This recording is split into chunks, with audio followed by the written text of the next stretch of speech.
கலாத்தியர் 4:18. நல்ல விஷயத்தில் வைராக்கியம் பாராட்டுவது நல்லதுதான். அதை நான் உங்களிடத்தில் இருக்கும் பொழுது மாத்திரமல்ல, எப்பொழுதும் பாராட்ட வேண்டும். தீத்து 2:14. அவர் நம்மை சகல அக்கிரமங்கள் நின்றும் மீட்டு கொண்டு தமக்குரிய சொந்த ஜனங்களாகவும் நற்கிரிகளை செய்ய பக்தி வைராக்கியம் உள்ளவர்களாகவும் நம்மை சுத்திகரிக்கும்படி நமக்காக தம்மை தாமே ஒப்பு கொடுத்தார் என்று சொல்லி. சரி, நம் கண்களை மூடி தேவனை நோக்கி பார்த்து நாளுடைய பிரசங்கத்திற்காக செபிக்கலாம். பரிசுத்தம் உள்ள எங்கள் நல்ல தேவனை, இந்த அருமையான பிரசங்க நேரத்திற்காக நாங்கள் வருகிறோம். இப்பொழுதும் நாங்கள் வாசிக்க கேட்ட இந்த வேத பகுதியிலிருந்து எங்களோடு கூட இடைபெற்று இந்த சத்தியங்களை எங்களுடைய வாழ்க்கையில நீர் ஆசீர்வாதமாக்கி தர வேண்டுமா நாங்கள் கேட்கிறோம். பரிசுத்த ஆவியானவரே, நீர் எங்களோடு கூட பேசும்.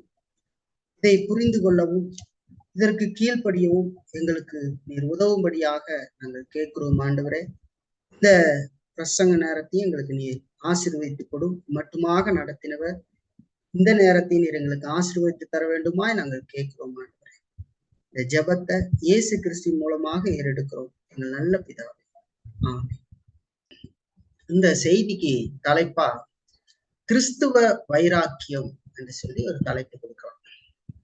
கிறிஸ்துவ வைராக்கியம், பக்தி வைராக்கியம், கிறிஸ்துவ வைராக்கியம், இந்த வார்த்தைகள் எல்லாம் ஒரே காரியத்தை குறிப்பதற்காக பயன்படுத்தப்படுகிற வார்த்தை பிரயோகம் தான். அதனால பக்தி வைராக்கியம் சொன்னாலும் சரி, கிறிஸ்துவ வைராக்கியம் என்று சொன்னாலும் சரி, அதெல்லாம் ஒரே பொருளை குறிக்கிறதாக இருக்கிறது. ஆகவே இந்த செய்திக்கு கிறிஸ்துவ வைராக்கியம் என்கிற அந்த தலைப்போடு கூட நம்ம இதை சிந்திச்சு பார்க்க போறோம். அதனால கிறிஸ்துவ வைராக்கியம் என்கிற வார்த்தையவே இந்த செய்தி முழுவதிலும் நான் அதிகமாக பயன்படுத்துவேன். ஆகவே அந்த வார்த்தை ஒரே காரியத்தை தான் குறிக்கிறது. பக்தி வைராக்கியம், கிறிஸ்துவ வைராக்கியம், இது ஒரே காரியத்தை குறிக்கக்கூடிய இரண்டு வார்த்தை பிரயோகம் என்று சொல்லி பார்க்க. வைராக்கியம் அப்படின்னு சொன்ன உடனேயே பலவிதமான வைராக்கியங்களை நாம் இந்த உலகத்துல பார்க்கிறோம், இல்லைங்களா? பொதுவா ஒரு மனிதன் தீமையான காரியத்துல செய்யறதுக்கு வைராக்கியமா இருக்கிறாங்க இந்த உலகத்துல. ஒரு வைராக்கியமா இருக்கிறான், இல்ல மத்தவங்களை மன்னிக்க கூடாது, அவங்களுக்கு விட்டு கொடுக்க மாட்டான், ஒரு வைராக்கியத்தில் இருக்கிறான் அப்படின்னு சொல்லி தீமைக்கான வைராக்கியம் மனிதர்களிடத்துல இருக்கிறது, இல்லைங்களா? தீமையான விஷயத்துல வைராக்கியம் பாராட்டுகிறவர்கள் இருக்கிறாங்க. அதோடு கூட நல்ல விஷயம் என்று சொல்லி நம்பி அந்த விதத்துல தவறான விதத்துல வைராக்கியம் பாராட்டுகிறவர்களும் இருக்கிறத நம்ம பார்க்க முடியும், இல்லைங்களா? கிறிஸ்துவ உலகுல நாம் பார்க்கிற விதமாக அநேகர் உடையை குறித்து வைராக்கியம் பாராட்டுகிறது, இல்லைங்களா? தங்களுடைய சில நடவடிக்கைகள், இல்லைங்களா, வேதத்துக்கு புறமான பல நடவடிக்கைகளை தன்னில கொண்டிருந்து அதற்கு வைராக்கியமாய் வாழுகிற தன்மை கொண்டவர்களாக இருக்கிறாங்க, இல்லைங்களா? இப்படி வைராக்கியத்தை குறித்து பல கோணங்கள்ல உலகத்திலையும் பார்க்கிறோம். அப்புறம் கிறிஸ்துவை அறிந்திருக்கிறேன் என்று சொல்லுகிறவர்கள் சரியான வேத அறிவில்லாமல் வாழ்கிறவருடைய வாழ்க்கையில அப்படிப்பட்ட வைராக்கியம் என்கிற காரியங்களையும் நம்ம பார்க்க முடியும். ஆனா நாம இன்னைக்கு பார்க்கிற இந்த கிறிஸ்துவ வைராக்கியம் என்பது வேதத்தின் அடிப்படையில அமைந்த வைராக்கியம். அந்த வைராக்கியம் ஒவ்வொரு மெய்கிறிஸ்துவனுடைய வாழ்க்கையிலும் இருக்க வேண்டிய ஒரு வைராக்கியமாக இருக்கிறது என்று சொல்லி பார்க்கணும். அந்த விதமான வைராக்கியத்தை பார்க்கும்படிதான் நம்ம இன்னைக்கு வந்திருக்கோம். கிறிஸ்துவ வைராக்கியனுடைய வாழ்க்கையில ரொம்ப முக்கியமானதான ஒன்றாக இருக்கிறது. அந்த விதத்துல நம்முடைய வாழ்க்கையில அந்த வைராக்கியம் இருக்கிறதா, அப்படி இல்லை அப்படின்னு சொன்னா நாம என்ன செய்யணும் அப்படிங்கிறதான் நம்ம இந்த நாள்ல செய்தியாக பார்க்க போறோம், சரிங்களா? ரெண்டு வேத பகுதியை நம்ம இன்னைக்கு வாசிக்க கேட்டோம், சரிங்களா? ரெண்டு வேத பகுதியும் நமக்கு சொல்ற விஷயம் என்ன தெரியுங்களா? கிறிஸ்துவர்கள் பக்தி வைராக்கியம் உள்ள மக்களாக இருக்க வேண்டும் என்பதைத்தான் அந்த பகுதி நமக்கு சொல்லுகிறது, இல்லைங்களா?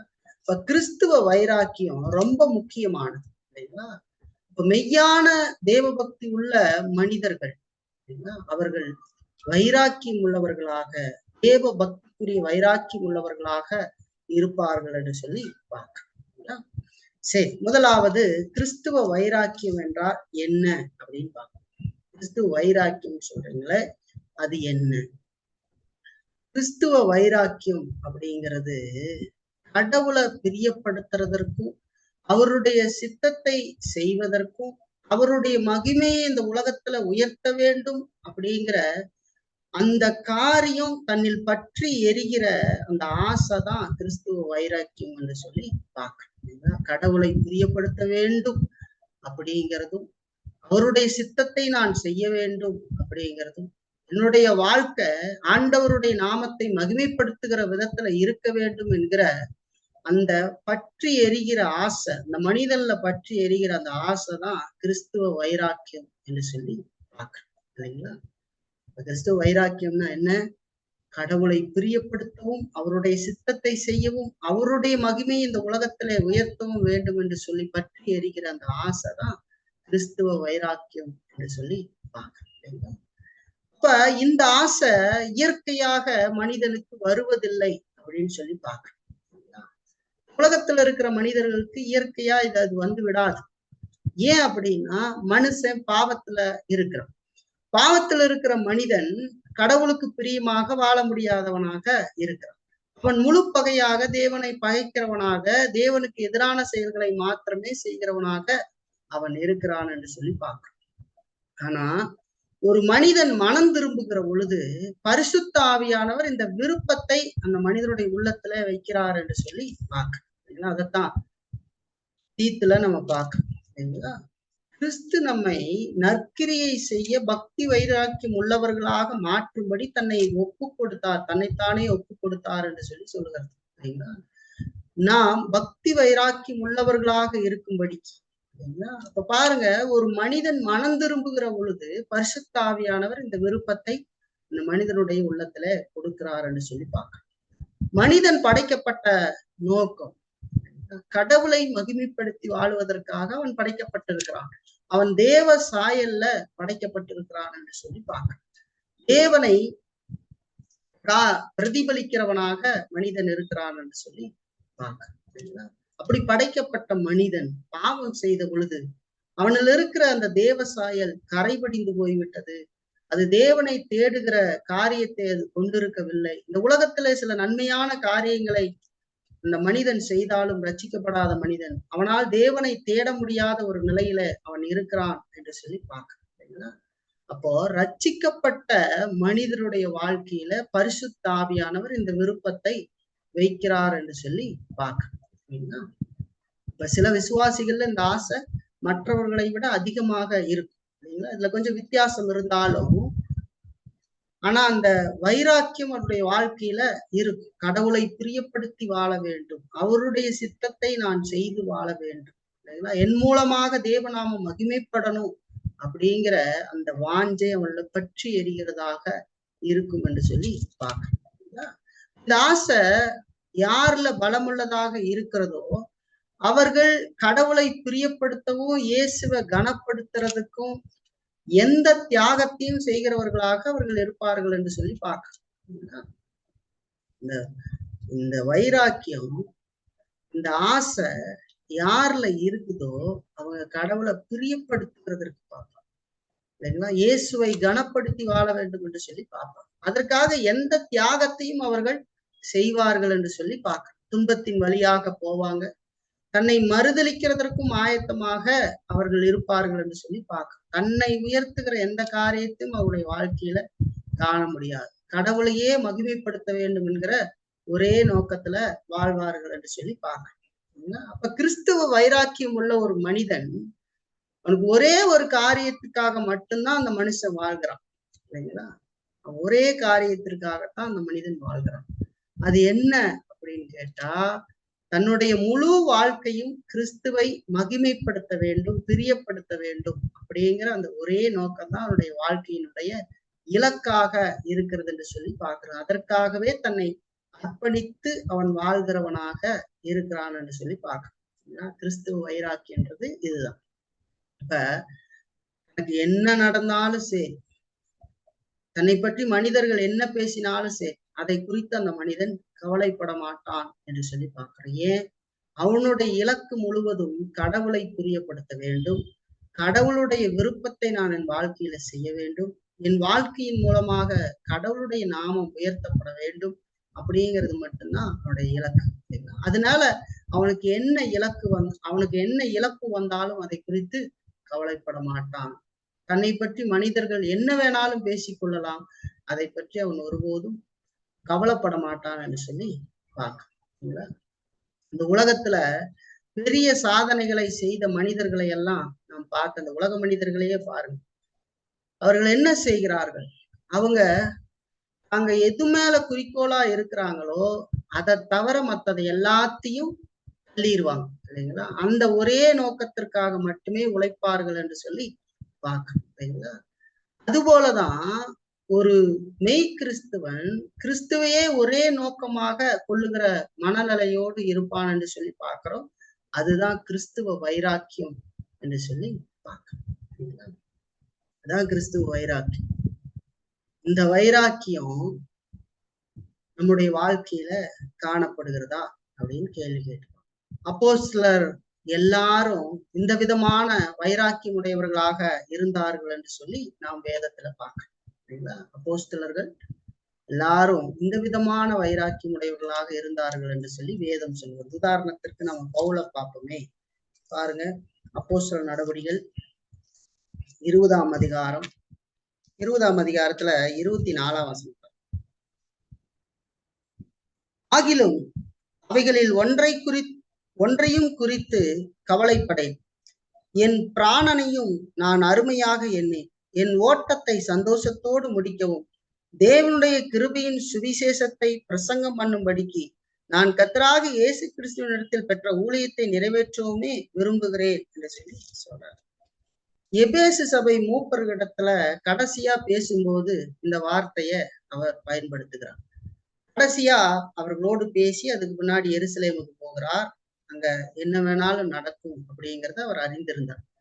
ஆகவே கடைசியாக எபேசு சபை மூப்பர்களிடம் பேசும்போது, நான் ஒன்றையும் குறித்து கவலைப்படேன், என் பிராணனையும் நான் அருமையாக என் உயிரையும் நான் அருமையா எண்ணல, கடவுளுக்காக நான் வாழ்வதையே விரும்புகிறேன் அப்படின்றத பவுல் சொல்றார். அவருடைய இலக்கு ஒன்றுதான் இல்லைங்களா? கடவுளை பிரியப்படுத்த வேண்டும் இல்லைங்களா? அதுதான் அவருடைய இலக்கு. கடவுளை பிரியப்படுத்தணும், கடவுளுடைய சித்தத்தை செய்யணும், தன் மூலமாக தேவநாமம் மகிமைப்பட வேண்டும் அப்படிங்கிறது தான் அவருடைய இலக்கா இருந்தது. அவருக்கு வைராக்கி இல்லைங்களா? கடைசி நேரத்துல அங்க போக வேணாங்கிறது, மற்றவர்கள் அங்க போக வேண்டாம் அப்படின்னு சொல்றாங்க, நான் பவுல் போவேன் அப்படின்னு சொல்றாங்க இல்லைங்களா? அதோடு கூட பிலிப்பியர்ல பாருங்க, பிலிப்பியர் 3ஆம் அதிகாரத்தை நம்ம எடுத்துக்கிட்டோம்னா, 3ஆம் அதிகாரம் 13-14ஆம் வசனத்தில் நாம் பார்த்தா, சகோதரரே, அதை பிடித்து கொண்டேன் என்று நான் எண்ணுகிறதில்லை. ஒன்று செய்கிறேன், பின்னானவைகளை மறந்து முன்னானவைகளை நாடி கிறிஸ்து இயேசுவுக்குள் தேவன் அழைத்த பரம அழைப்பின் பந்தய பொருளுக்காக இலக்கை நோக்கி தொடர்கிறேன் என்று சொல்லி சொல்றேன். ஒண்ணு செய்யறேன், கிறிஸ்து இயேசுக்குள் தேவன் அழைத்த பரம அழைப்பின் பந்தய பொருளுக்காக இலக்கை நோக்கி தொடர்கிறேன் என்று சொல்லி சொல்றார். பவுல் அவர் மனமாற்றம் அடைந்த நாள்ல இருந்து தன்னுடைய உலக மேன்மைகள் எல்லாத்தையும் திறந்து விட்டு எல்லாவற்றையும் கிறிஸ்துவுக்கு என்று விட்டுட்டு முன்பு தான் புறக்கணித்திருந்த அந்த கிறிஸ்துவை பிரசங்கிக்கிறதற்காக உலகத்தினுடைய பல பகுதியில சுற்றி திரிந்தார் என்று சொல்லி பார்க்க. அவர் கிறிஸ்துவுக்காக கஷ்டத்தையும் உபத்திரவத்தையும் இல்ல சிறைச்சாலையையும் இல்லைங்களா, கடைசியில மரணத்தையும் அவர் அனுபவித்தார் என்று சொல்லி பார்க்க இல்லைங்களா? இதுதான் உண்மையான கிறிஸ்துவ வைராக்கியம் என்று சொல்லி பார்க்க. எதற்காக அழைக்கப்பட்டேனோ அதை பிடித்து கொள்ளும்படி ஆசையாய் தொடர்கிறேன், அதுதான் இலக்கு இல்லைங்களா? அப்ப உலக மேன்மையை அவர் விட்டார், கிறிஸ்துவுக்கு என்று எல்லாத்தையும் விட்டுட்டு முதல்ல தான் புறக்கணித்த அந்த கிறிஸ்துவை பிரசங்கிக்கிறதுக்கு உலகத்தினுடைய பல பகுதிக்கு அவர் சுற்றி திருந்தார் என்று சொல்லி பல இடங்களுக்கு போறார். எத்தனையோ கஷ்டம், உபத்திரவம், ஒடுக்குதல், சிறையிருப்பு, கடைசியில மரணத்தையும் அவர் சந்தித்தார் என்று சொல்லி பார்க்க. இப்ப அப்போஸ்தலர்கள் அனைவரும் இந்த விதமான வைராக்கியம் உடையவர்களாக இருந்தார்கள் என்று சொல்லி பார்க்கலாம். அது மட்டும் இல்ல, அதுல ரெண்டாவது நம்ம பார்க்கிற பொழுது ஆதி சபையார் எல்லாருமே இப்படிப்பட்ட வைராக்கியம் உள்ளவர்களாக காணப்பட்டார்கள் என்று சொல்லி பார்க்கிறோம். கிறிஸ்துவுக்காக இந்த உலகத்துல எல்லாவற்றையும் பலர் இழந்திருக்கிறார்கள் என்று சொல்லி பார்க்கிறோம். அவங்களுடைய விசுவாசம் உபத்திரவத்தையும் அவமானத்தையும் அவர்களுக்கு கொண்டு வந்தது என்று சொல்லி பார்க்கிறோம். அவங்க அனுபவித்த உபத்திரவங்க அவங்களுடைய வைராக்கியத்தை நிரூபித்திருந்தது என்று சொல்லி பார்க்க முடியும். ஆதி சபையார் அப்படி வாழ்ந்தாங்க இல்லைங்களா. அநேக உபத்திரவம், அவமானம் இதெல்லாம் நடந்தது. ஏன்? கிறிஸ்துவுக்காக வாழ்ந்ததின் நிமித்தமாக சொல்லி. கிறிஸ்துவுக்காக வாழ்கிறவருடைய வாழ்க்கையில தான் அதெல்லாம் இருக்கும். இந்த வைராக்கியம் நம்முடைய வாழ்க்கையில காணப்படுகிறதா? அப்போஸ்தலர்களிடத்துல இருந்த வைராக்கியம், ஆதி சபையார் இடத்துல இருந்த வைராக்கியம், இன்னும் மூணாவதா வரலாற்றுல வாழ்ந்த தேவ மனிதர்கள் எல்லாரும் இந்த விதமான வைராக்கியம் உள்ளவர்களாக வாழ்ந்தார்கள் என்று சொல்லி நாம் பார்க்கிறோம்.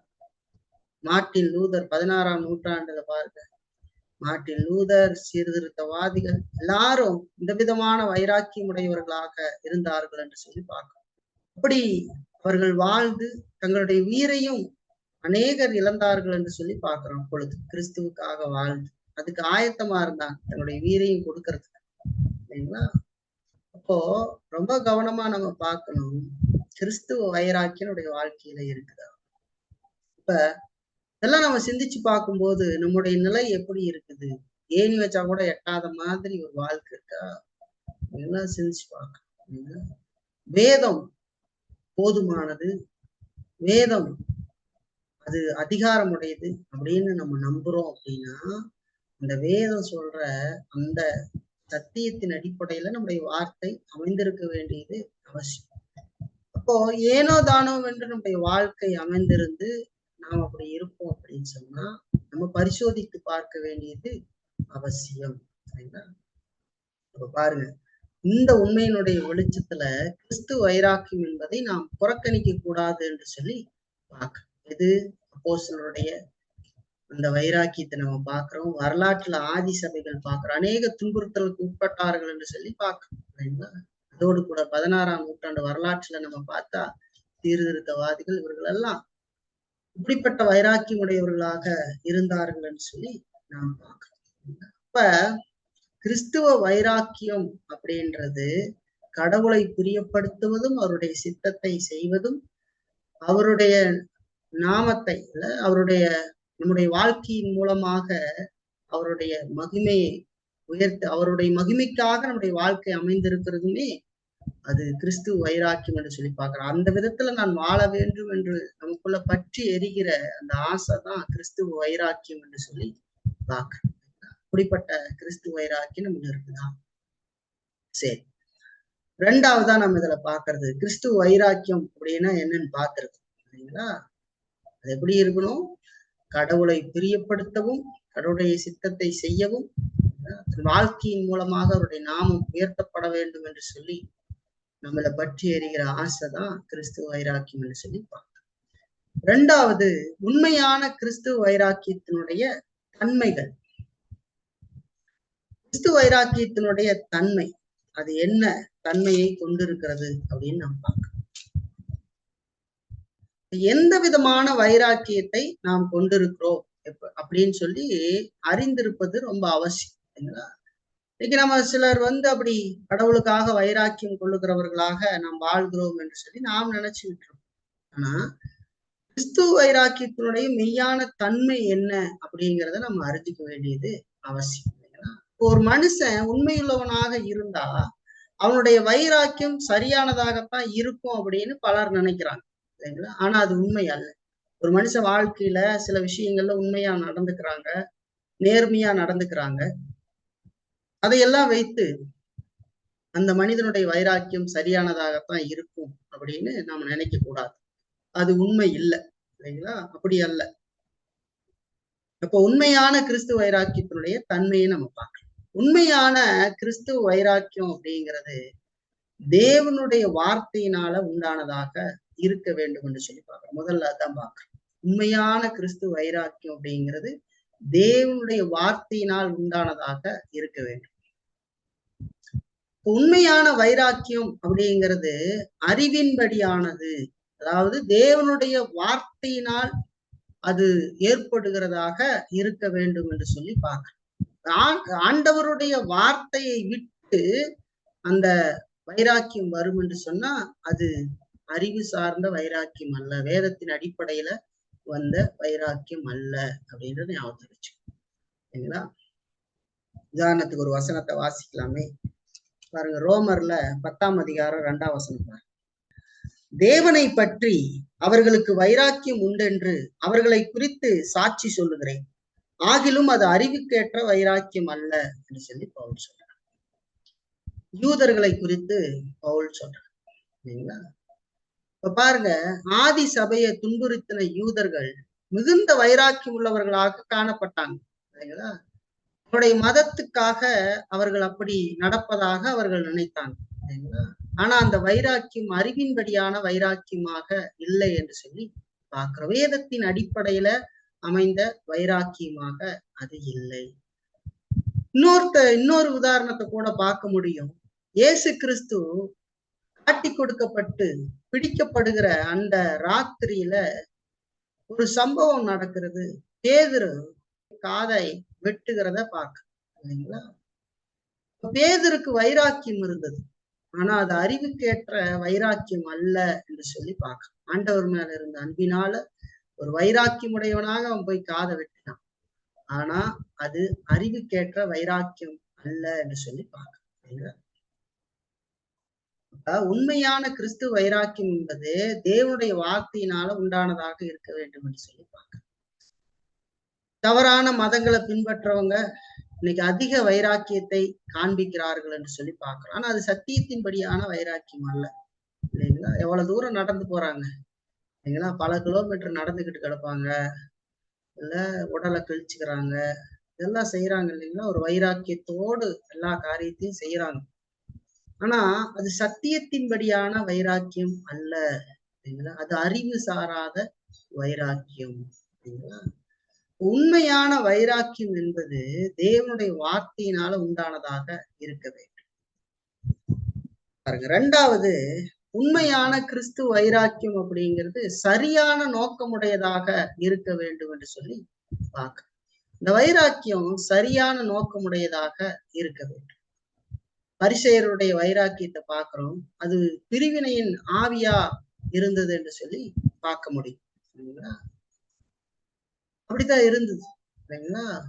வைராக்கியம் உள்ளவர்களாய் மற்றவர்களிடத்திலிருந்து தங்களை பெரியவர்களாக காட்டிக்கொண்டு இல்லைங்களா அப்படி வாழ்றத நம்ம வேதத்துல பார்த்து அறிய முடியும். அப்ப பரிசேயருடைய வைராக்கியத்தை நம்ம பார்க்கிற பொழுது, ஆண்டவர் ஜபத்தை குறித்து பேசுகிற பொழுது அங்க 2 பேர் ஜபம் பண்ண போனாங்க அப்படின்னு சொல்றாரு இல்லைங்களா? ஒருத்தன் பரிசேயன், ஒருத்தன் ஆயக்காரன். எப்படிப்பட்டவனாக வைராக்கியம் உடையவனாக இருந்தா அவருடைய மோசமான நிலையை ஆண்டவர் அங்க விவரித்து காட்டுகிறத நம்ம பார்க்கணும் இல்லைங்களா? அப்ப உண்மையான கிறிஸ்துவ வைராக்கியம் என்பது சரியான நோக்கமுடையதாக இருக்க வேண்டும் என்று சொல்லி பார்க்க. உங்களுக்கு ஏதாவது நன்மை கிடைக்கும் அப்படிங்கிற சுயநலத்தினால அது உண்டாக கூடாது. இல்ல, சில மனிதருடைய வைராக்கியம் அந்த விதத்துல இருக்கு. தங்களுக்கு ஏதாவது நன்மை கிடைக்கும், நம்ம இப்படி நடந்தா நம்மளை புகழ்ச்சியா பேசுவாங்க, நம்மளை பெருமையா பேசுவாங்க, நம்மளை உயர்த்தி பேசுவாங்க அப்படின்னு சில நடவடிக்கைகளை வாழ்க்கையில செய்ய பார்க்கறாங்க இல்லைங்களா? ஆனா உண்மையான கிறிஸ்து வைராக்கியம் என்பது சரியான நோக்கமுடையதாக இருக்க வேண்டும். ஏன்னா தேவன் நம்முடைய இருதயத்தை பார்க்கிறார் அப்படிங்கிறத நம்ம மறந்துடக்கூடாது. உண்மையான வைராக்கியம் அப்படிங்கிறது தேவன் மேல இருக்கிற அன்பினாலும் அவருடைய மகிமையின் மேல இருக்கிற ஆசையினாலும் வர வேண்டும் என்று சொல்லி பார்க்கிறோம்.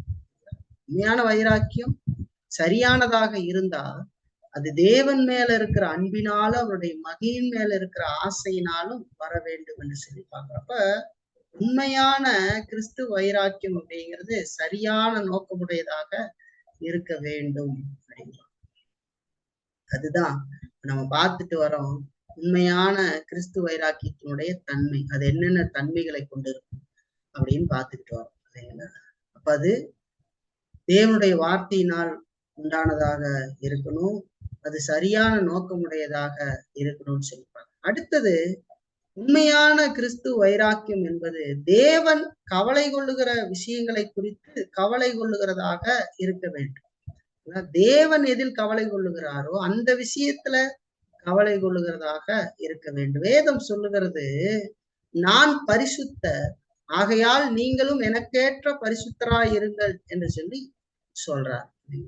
நாம பரிசுத்தமுள்ளவர்களாக இருக்க வைராக்கியம் கொள்ள வேண்டும் என்று சொல்லி பார்க்க இல்லைங்களா.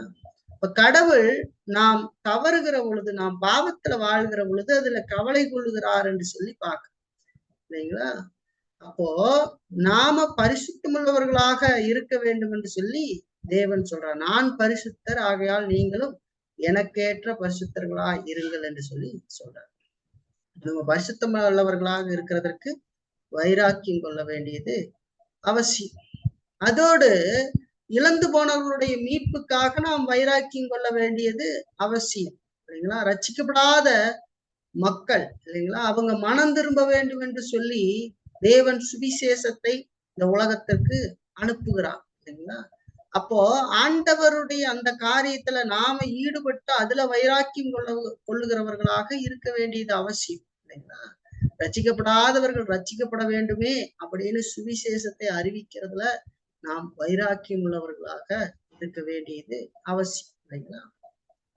அதோடு தேவன் வெறுக்கிற எதையும் எதிர்க்கிறதற்கும் சுவிசேஷத்தினுடைய அந்த கொள்கையை பாதுகாக்கிறதற்கும் நாம் வைராக்கியம் உள்ளவர்களா இருக்க வேண்டும் என்று சொல்லி பார்க்கிறோம்.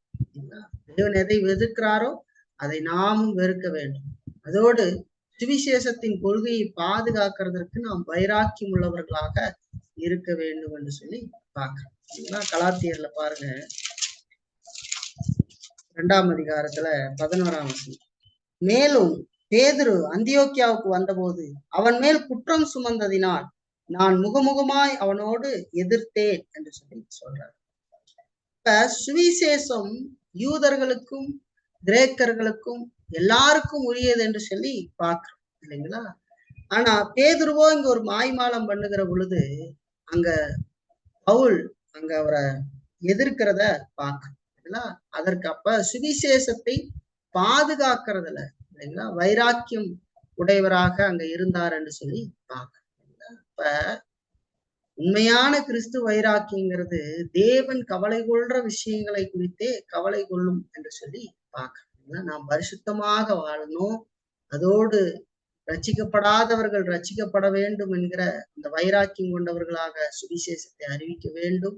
தேவன் வெறுக்கிறதை நாம் வெறுத்து சுவிசேஷத்தின் கொள்கையை பாதுகாக்கிறதற்காக நாம் வைராக்கியம் கொள்ளுகிறவர்களாய் இருக்க வேண்டும் என்று சொல்லி பார்க்கிறோம். இதெல்லாம் தேவன் கவலை கொள்ளுகிற விஷயம். அப்ப அதுல நம்ம கவலை கொண்டு சரியானதை செய்ய வேண்டும் இல்லைங்களா. சுவிசேஷம் தவறாய் போகிற பொழுது ஆண்டவர் அதற்காக கவலை கொள்வார். நாம் பரிசுத்தமாக இல்லாத பொழுது கவலை கொள்வோம் இல்லைங்களா. ரட்சிக்கப்படுறாதவர்கள் இல்லைங்களா, அவங்களுக்கு சுவிசேஷம் கொண்டு போய் சேர்க்க வேண்டிய கடமை பொறுப்பை நாம் கொண்டிருக்கோம். அதை செய்யாத பொழுது தேவன் கவலைப்படுவார் என்று சொல்லி பார்க்கிறோம். நல்லா பண்ணுவார், துக்கப்படுவார். பரிசுத்த ஆவியானவர் நம்மள இருக்கிறவர் நாம் ஒழுங்கற்று நடக்கிற பொழுது துக்கப்படுகிறவராக இருக்கிறார் இல்லைங்களா. நம் மூலமாக சுவிசேஷம் போகணும். நான் பாட்டு மௌனமா இருந்தேன் என்று சொன்னா சுவிசேஷம் போகாது இல்லைங்களா. அதோடு சுவிசேஷ கொள்கைக்கு விரோதமாக ஒருவன் செயல்படுகிற பொழுது இல்லைங்களா, எல்லார் வாயும் நம்ம அடிக்க முடியாட்டியும் நம்ம பார்க்கிற மனிதர்கள் இல்லைங்களா அங்க ஆமாம், இந்த உலகத்தில் சொல்ற மாதிரி ஆமாஞ்சாமி போடாம இல்லைங்களா அந்த சுவிசேஷ கொள்கையை பாதுகாக்கிறதுல வைராக்கியம் உடையவர்களாக இருக்க வேண்டும் என்று சொல்லி பார்க்கணும் இல்லைங்களா.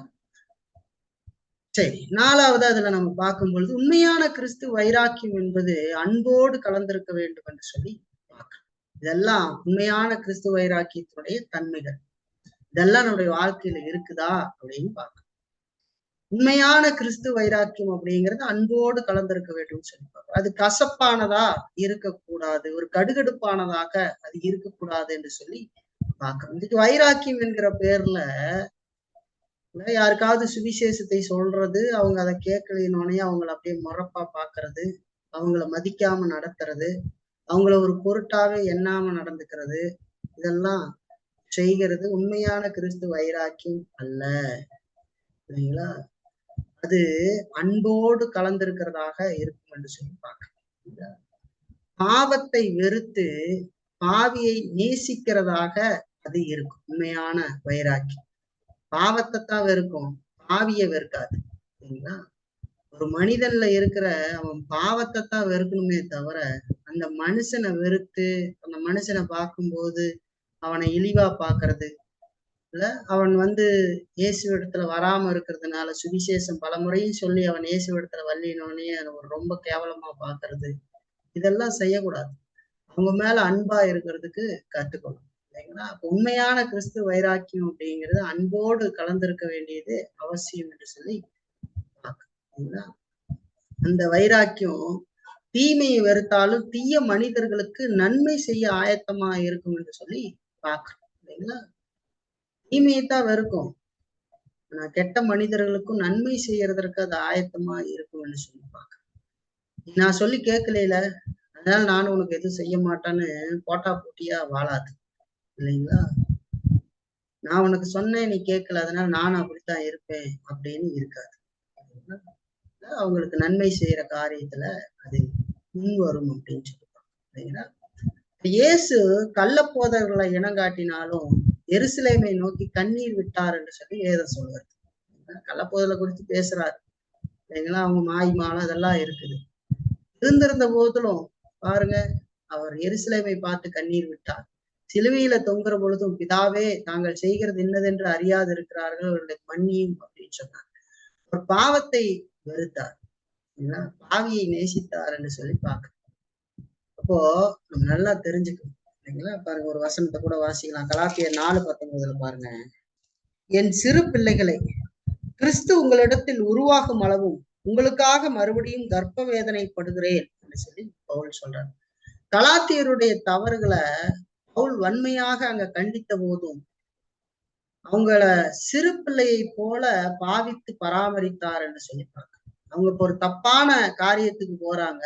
மெய்யான சுவிசேஷத்தை கேட்டிருந்த அவங்கள பக்க வழியாக வந்த யூத மதவாதிகள் குழப்பி, இல்லைங்களா, ரட்சிப்புக்காக மனித சடங்குகள்லையும் தங்கணும் அப்படின்னு சொன்னதை கேட்டு அவங்க ஒரு மோசமான நிலையில இருக்கிறாங்க. அவங்களுக்கு இந்த நிருபத்தை எழுதுகிற பொழுது அவர்களை வன்மையாக கண்டிக்கிறார். அப்படி இருந்த போதிலும் அவர்களை ஒரு சிறு பிள்ளைகளை போல பாவித்து பராமரிக்கிறார் என்று சொல்லி பார்க்கணும்.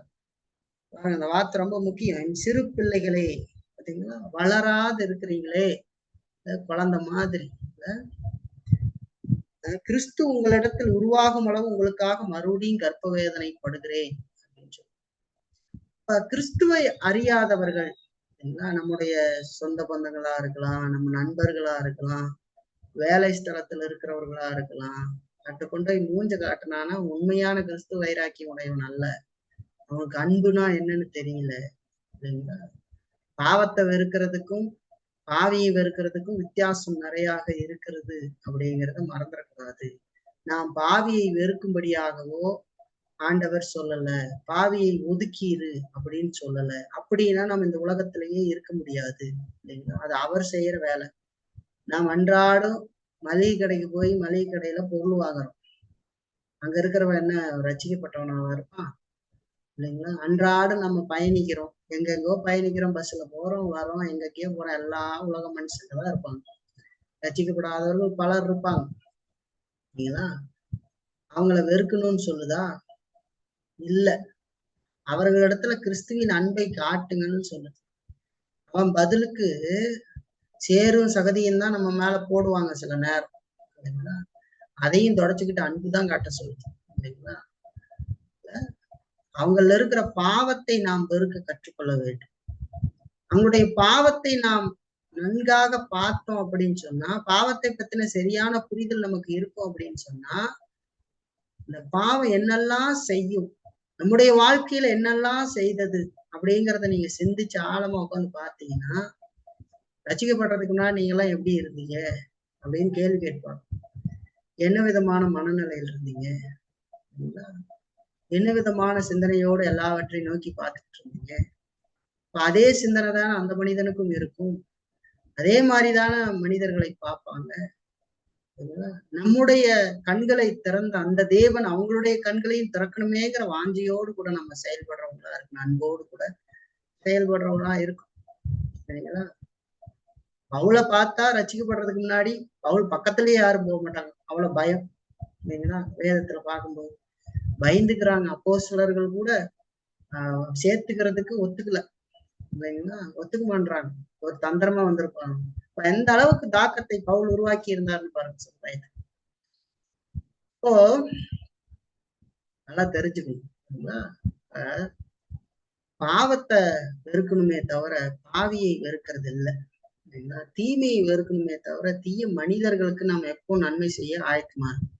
இப்ப கிறிஸ்துவ வைராக்கியமா நான் இருக்கிறேன் அப்படின்னு சொல்லி, இல்லைங்களா, யாரு கூடயும் பேசாம யாரையும் இது பண்ணாம நம்ம அப்படி இருக்கிறது இல்லை, அவங்கள வெறுக்கிறது இல்லை. இல்லைங்களா? வெறுத்து அப்படி வாழ்றது இல்லை. அது உண்மையான கிறிஸ்துவ வைராக்கியம் இல்லை. அப்ப சொன்ன உடனேயே ஓ அப்படியா அப்படின்னு தப்பா புரிஞ்சுக்கிட்டு கூட்டு சேர்ந்து அவன் பாவம் செய்யறான்னா அந்த பாவத்தோட இணைஞ்சு இருக்கிறத பத்தி நான் சொல்லல. இல்லைங்களா? நம்மை சேர்ந்தவங்க பாவம் செஞ்சுட்டு இருப்பான், அந்த பாவத்தோடு இணைஞ்சு உக்காந்து நம்மளும் சிரிச்சு அந்த மனிதன் பரியாசம் செய்யும் பொழுது, அந்த மனுஷன் மற்றவங்களை இழிவுபடுத்தும் போது, அந்த மனுஷன் கேவலமான காரியங்கள் செய்யும் நாமளும் சேர்ந்து செய்யணும்ன்றது இல்லை. இது அர்த்தம் நான் நேசிக்கிறேன் ஆனா பாவத்தை வெறுக்கிறேன் அப்படிங்கிறத தெரிஞ்சுக்கணும். அவருடைய பாவமான காரியத்தை வெறுக்கிறேன், அதுல நான் உடன்பட மாட்டேன் அப்படிங்கிறத தெரிஞ்சுக்கணும். அவன் பொய் பேசுவான், நான் பொய் பேச மாட்டேன். அவன் திருடுவான், நான் திருட மாட்டேன். இல்லைங்களா? அவன் உண்மை இல்லாதவனாக இருப்பான், நான் அப்படி இருக்க மாட்டேன். அவன் தாய் தகப்பன்மாரை மதிக்க மாட்டான், நான் அப்படி இருக்க மாட்டேன். இல்லைங்களா? அவனுக்கு குடும்பம்னா என்னன்னு தெரியாது, குடும்பத்தை இழிவுபடுத்துவான், அசிங்கப்படுத்துவான், என்ன, நான் அப்படி இருக்க மாட்டேன். அவன் பிள்ளைகளை குறித்து அக்கறை இல்லாதவனாக இருப்பான், ஒழுக்கம் இல்லாதவனாக நடத்துவான், நான் அப்படி நடத்த மாட்டேன். இல்ல, ஆனா அந்த மனுஷனை நான் நேசிக்கிறேன், அந்த மனுஷன்ல இருக்கிற பாவத்தை நான் வெறுக்கிறேன். இந்த வித்தியாசமும் ஒதுக்குதலும் தெளிவாய் தெரிந்திருக்க வேண்டியது அவசியம். சரிங்களா? புரியுதுங்களா உங்களுக்கு? அப்போ உண்மையான கிறிஸ்து வைராக்கியம் என்பது அன்போடு கலந்திருக்க வேண்டும் அப்படிங்கிறத மறந்துடக்கூடாது. ரெண்டையும் பிரித்து அறிந்து கொள்ளுங்கள். பாவியை நேசிக்கணும், பாவத்தை வெறுக்கணும். அப்படின்னா என்ன? பாவமான அந்த மனிதன் செய்கிற பொழுது அதற்கு நம்ம உடன்படக்கூடாது. சரிங்களா? அங்க வைராக்கியம் வேணும். நான் அதெல்லாம் செய்ய மாட்டேங்க.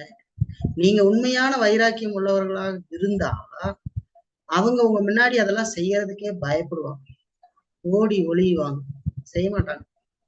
இல்லைங்களா? முன்னாடி அதை செய்ய மாட்டாங்க. அப்படிப்பட்ட வாழ்க்கை வாழ்ந்தீங்கன்னா செய்ய மாட்டாங்க. இப்ப பாருங்க, உண்மையான கிறிஸ்து வைராக்கியம் அப்படிங்கிறது அன்போடு கலந்திருக்க வேண்டும் சொல்லி இப்ப உண்மையான கிறிஸ்துவ வைராக்கியத்தினுடைய தன்மையில இன்னொன்னு பார்க்கலாம். உண்மையான கிறிஸ்துவ வைராக்கியம் என்பது தாழ்மையோடு இணைந்திருக்கும் என்று சொல்லி பார்க்கலாம். தாழ்மையோடு இணைந்திருக்கும். மோசே மலையிலிருந்து இறங்கி வர பொழுது, இல்லைங்களா, மோசே கடவுளோடு கூட பேசி, முகமுகமாய் பேசி, முகமுகமாயினா அவருடைய மகிமையை கண்டு பேசி அப்படி வருகிற பொழுது அவன் அந்த மோசையினுடைய முகத்துல இருந்த பிரகாசத்தை அந்த மனிதன் அறியாதிருந்தான் என்று சொல்லிப்பாங்க. ஜனங்கள் அவருடைய முகத்தை பார்ப்பதற்கு பயந்தாங்க. இல்லைங்களா? ஆனா அந்த பிரகாசத்தை குறித்து மோசே அறியல. இல்லைங்களா? அது மாதிரி உண்மையான வைராக்கியம் உள்ளவங்க தாங்க சாதித்ததை குறித்து ஒருபோதும் மேன்மை பாராட்ட மாட்டார்கள் என்று சொல்லிப்பாங்க. தாங்க எதை செய்ய தவறினார்கள் அப்படிங்கிறதை குறித்து மனவேதனை கொள்ளுகிறவர்களாகவே வாழ்க்கையில இருப்பாங்க.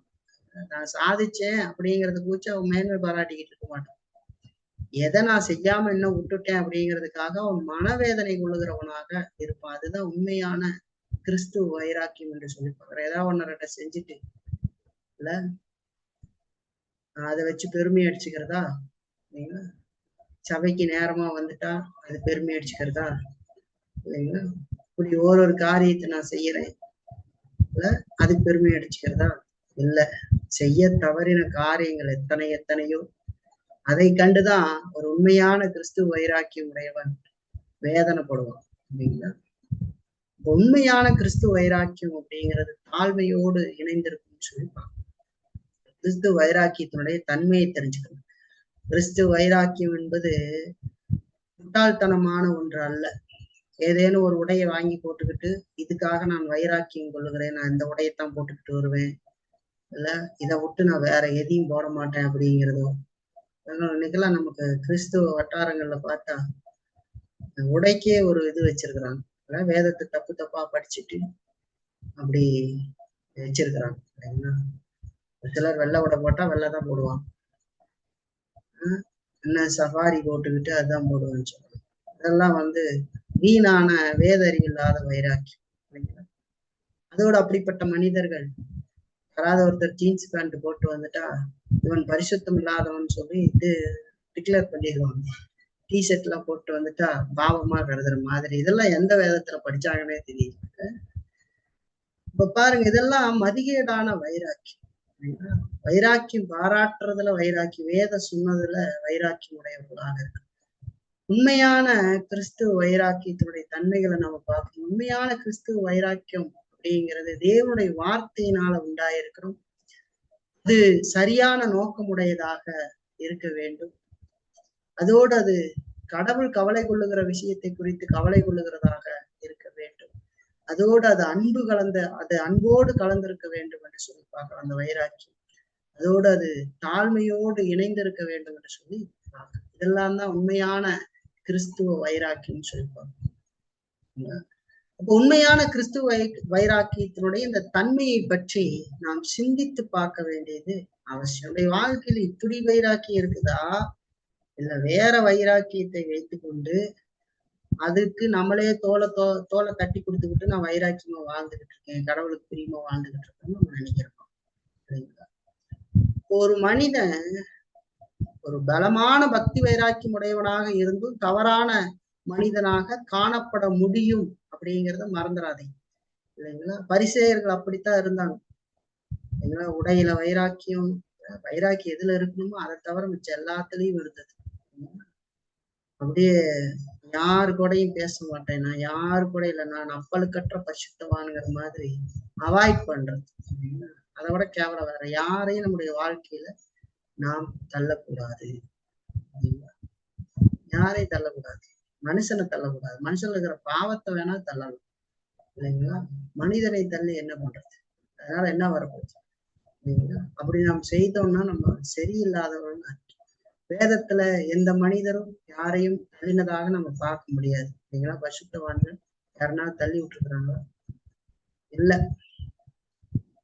நமக்கு உதாரணமா இருக்கிற இயேசு கிறிஸ்து இல்லைங்களா, நம்முடைய ஆண்டவராக இயேசு கிறிஸ்து காட்டி கொடுத்த யூதாசையும் கூட சிநேகிதனே மொத்தத்தினாலா மனுஷகுமாரனை காட்டி கொடுக்குறாயின்னு சொல்லி சொல்ற வார்த்தை பார்க்கணும். அப்ப நம்ம யாரையும் அப்படி தள்ளக்கூடாது. அதுக்கெல்லாம் காரணம் என்னன்னா அறவோர அறிவு. நான் உங்களுக்கு மறுபடியும் திருப்ப ஒரு காரியத்தை சொல்றேன். என்னுடைய வாழ்க்கையில அறகுற அறிவு மாதிரியான ஒரு ஆபத்து வேற எதுவுமே இல்லை. ஒண்ணுமே தெரியாதவங்க கூட பரவாயில்ல. இந்த அறகுறையான மனிதன் இருக்கான் பாருங்க, அவன் தனக்கும் பிரயோஜனமாக இருக்க மாட்டான், தன் குடும்பத்துக்கும் பிரயோஜனமா இருக்க மாட்டான், சபைக்கு சமுதாயத்துக்கு எங்கேயுமே பிரயோஜனமாக இருக்க மாட்டான். ஏன் அப்படின்னா, இந்த அரைகுறை அறிவுக்கு நான் ஒரு காரியத்தை உங்களுக்கு சொன்னேன். வண்டியே ஓட்ட தெரியாதவனா இருந்தா கூட அவன் வீட்டுல உட்காந்துக்குவான், வண்டி எடுக்க மாட்டான், பயப்படுவான் இல்லைங்களா. கார் எடுத்து ஓட்டுவாங்களா, ஓட்ட மாட்டாங்க, பயந்துக்குவான். அவனுக்கு தான் வண்டியே ஓட்ட தெரியாது.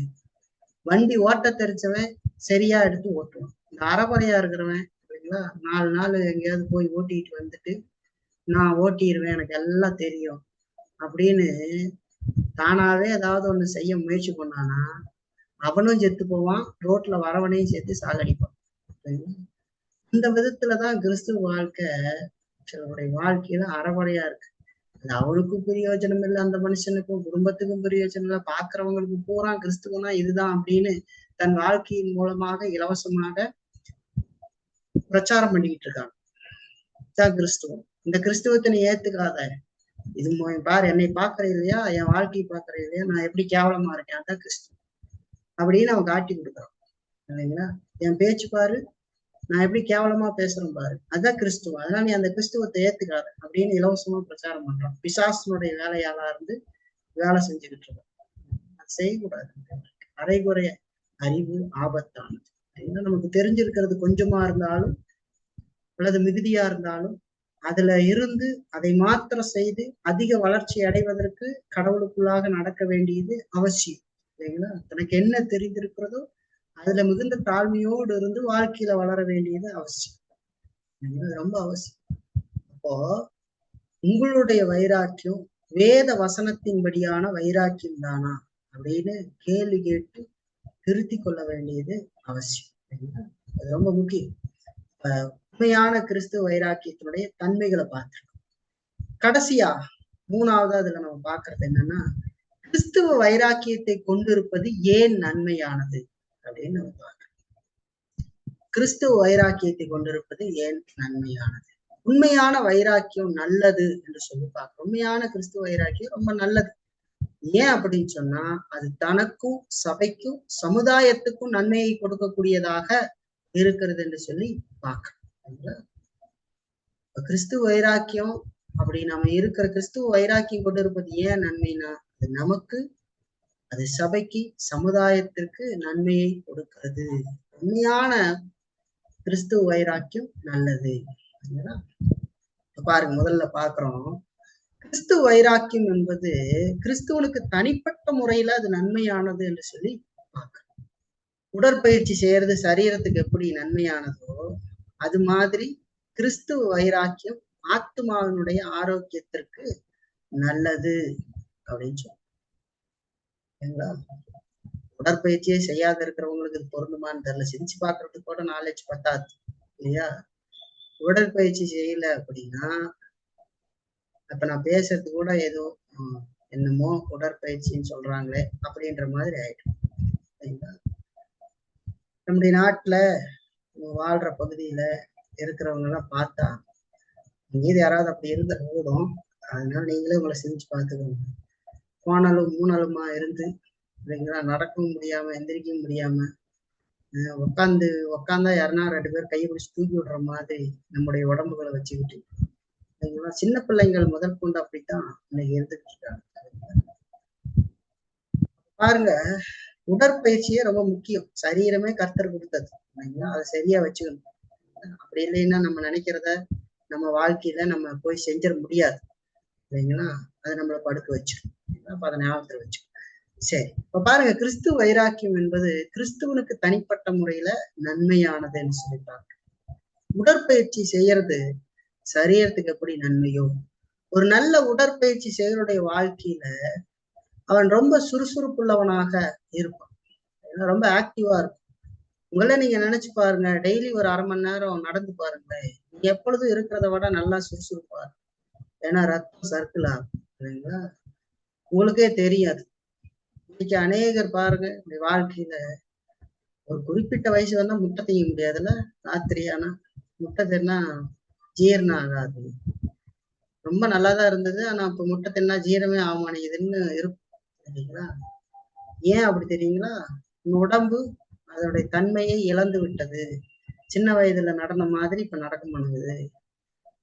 அப்போ நான் நல்ல ஆரோக்கியம் உடையவனாக இருந்தா 60 வயசுல கூட நான் சாப்பிட முடியும் இல்லைங்களா. அதுக்குண்டான உழைப்பு அங்க வேலை இருந்ததுன்னா அது நடக்கும். இப்ப பாருங்க, உடற்பயிற்சி சரீரத்துக்கு எப்படி நன்மையானது, உடற்பயிற்சி செய்கிற பொழுது அது உடம்புக்கு நல்லது. அது மாதிரி கிறிஸ்துவ வைராக்கியம் ஆத்மாவினுடைய ஆரோக்கியத்திற்கு நல்லது என்று சொல்லிப்பாங்க. கடவுளை பிரியப்படுத்தி கடவுளுடைய சித்தத்தை செய்து அவருடைய நாமத்தை மகிமைப்படுத்த வேண்டும் என்று நாம் வாழுகிற பொழுது, அந்த விதமான நம்ம வைராக்கியம் கொள்ளுகிற பொழுது அது ஆத்மாவினுடைய ஆரோக்கியத்திற்கு நல்லது. அப்ப கிறிஸ்துவுக்காக வைராக்கியம் உள்ளவர்களாக, வைராக்கியமாக இருக்கிறவங்க மற்றவங்களை விட உள்ளான சமாதானம், சந்தோஷம், ஆறுதல் இதையெல்லாம் ரொம்ப அதிகமா அனுபவிப்பார்கள் என்று சொல்லி பார்க்கணும். ஏனோ தானோன்னு இருக்கிற மனுஷன் வாழ்க்கையில அதெல்லாம் பார்க்க முடியாது. கிறிஸ்துவுக்காக வைராக்கியமா இருக்கிறவங்க வாழ்க்கையில தான் உள்ளான சமாதானம், சந்தோஷம், ஆறுதல் இதெல்லாம் மற்றவர்களோட அதிகமாக அனுபவிப்பார்கள் என்று சொல்லி பார்க்கணும். கிறிஸ்துவுக்காக அதிகம் அவங்க உழைப்பார்கள் என்று சொல்லி பார்க்கணும். தேவனால அதிகம் கனத்தையும் பெற்றுக்கொள்வார்கள் என்று சொல்லி பார்க்கணும். வைராக்கியம், இல்லைன்னா வருமா? வராது. நம்ம ஆரம்பத்திலே பார்த்தோம் இல்லைங்களா, உலக மனிதனுக்கு ஒரு காரியத்தை செய்யணும் அப்படின்னா அதுல வைராக்கியம் இருக்கும் இல்லைங்களா? அது இல்லை அப்படின்னா இந்த உலக வைராக்கியத்தை சொல்றேன். அது இருக்கிறதுனால அதன் மேல் இலக்கை வைத்து அவன் செய்கிறான் இல்லைங்களா? அதே கோலா இருந்து செய்யறான். ஏனோ தானோன்னு செய்யறவனுக்கு அது ஒத்து வராது. இப்ப கிறிஸ்துவ வைராக்கியம் சொல்லி பாக்குற போது அது ஆத்மாவுக்கு ஆரோக்கியத்தை கொடுக்கிறது என்று சொல்லி பார்க்கிறோம். மற்றவர்களை விட உள்ளான சமாதானம், சந்தோஷம், ஆறுதல் இதையெல்லாம் அதிகமாக அனுபவிப்பார்கள். கிறிஸ்துவுக்காக அதிகமாக உழைப்பாங்க. தேவனால அதிக கனத்தையும் பெறுவார்கள் சொல்லி பார்க்க. வைராக்கியம் இல்லாத மனிதன், சோம்பலா இருக்கிற மனிதன், தனக்கே பிரயோஜனம் இல்லாத ஒரு வாழ்க்கையை தான் வாழ்ந்துகிட்டு இருக்கான்.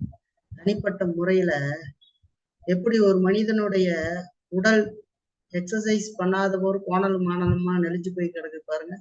அப்படியே தூங்கிக்கிட்டு 12 மணி வரைக்கும் முடிச்சிருந்துட்டு அப்படியே நான் காலையில எழுந்திரிச்சு மயமயன்னு எத்தனை பேர் சூரியனை பாக்குறாங்கன்னோ தெரியாது இல்லைங்களா? இந்த காலகட்டத்துல நம்ம வாழ்ந்துகிட்டு இருக்கிற இந்த காலகட்டத்துல எத்தனை பேர் காலையில சூரியனை பாக்குறாங்களோ தெரியாது.